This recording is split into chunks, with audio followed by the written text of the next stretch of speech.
Halo, selamat pagi. Bagaimana kabar hari ini? Apa kabar calon presiden dan calon wakil presiden? Apa kabar Indonesia? Apa kabar seluruh pemilih? Semoga sehat selalu.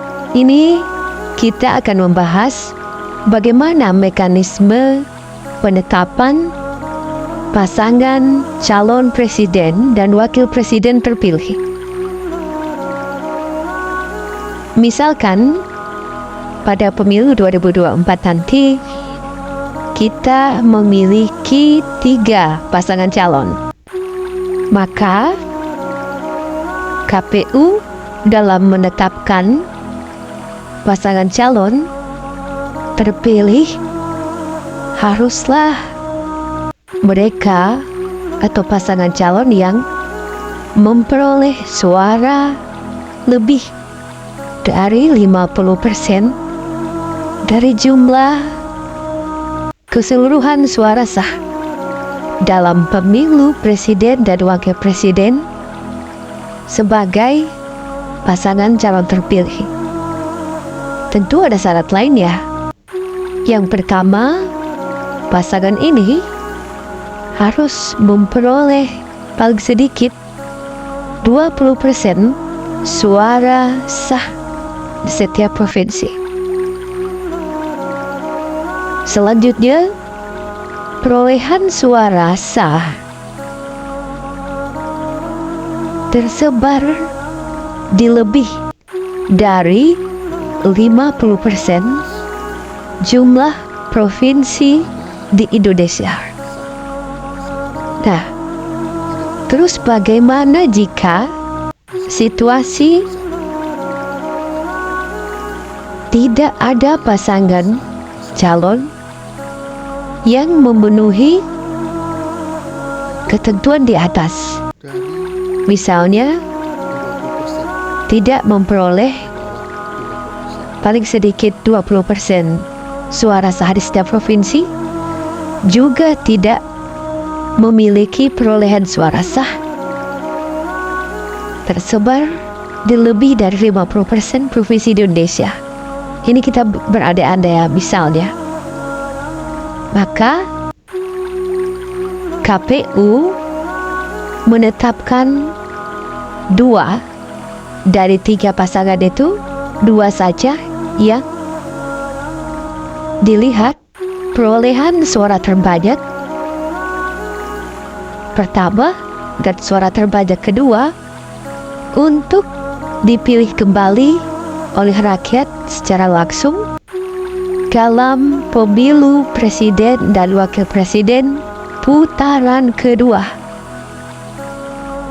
Selanjutnya, dalam hal berdasarkan perolehan suara terbanyak, terdapat 2 pasangan calon dengan jumlah perolehan suara yang sama.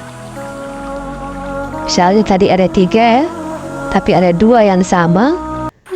Pasangan calon tersebut dipilih kembali oleh rakyat secara langsung dalam pemilu presiden dan wakil presiden putaran kedua.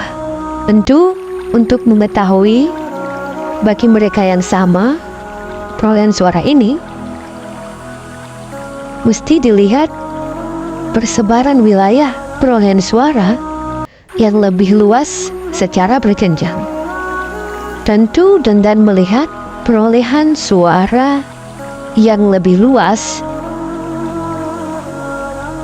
dengan jumlah provinsi dan kabupaten kota yang lebih banyak. Ini untuk situasi seandainya pemilu 2024 nanti 3 pasangan calon presiden dan wakil presiden. Nah, bagaimana jika pasangannya hanya 2, misalnya ya? Maka pasangan calon dalam pemilu presiden dan wakil presiden pada pemilu 2024 misalnya, maka KPU pada penetapan pasangan calon terpilih Ini lebih mudah ya. Hanya memastikan perolehan suara terbanyak sebagai pasangan calon terpilih. Semoga putra putri terbaik Indonesia yang nanti dicalonkan oleh partai politik sebagai calon presiden dan wakil presiden, siapapun mereka, kita doakan semoga bisa melaksanakan tugas sebagai pemimpin negeri dengan baik, dan kita semua bisa hadir di TPS-TPS di mana kita terdaftar sebagai daftar pemilih tetap untuk memberikan suara kita. Jangan golput ya. Indonesia membutuhkan kita semua. Tetap jaga persatuan, jaga persaudaraan. Sampai ketemu lagi. Sekian dan terima kasih.